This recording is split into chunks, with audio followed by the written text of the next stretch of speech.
Assalamu alaikum, урматтуу мусулман бир тууганым. Аллах Таалага чексиз мактоолор болсун. Пайгамбарыбыз Мухаммад Мустафа саллаллаху алейхи ва салламга салам жана салаваттар болгон болсун.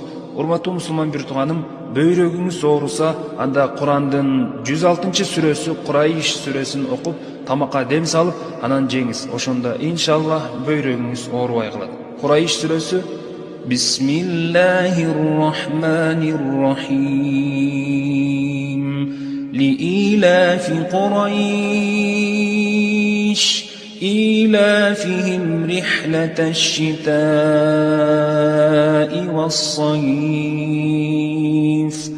فليعبدوا رب هذا البيت الذي أطعمهم من جوع وآمنهم من خوف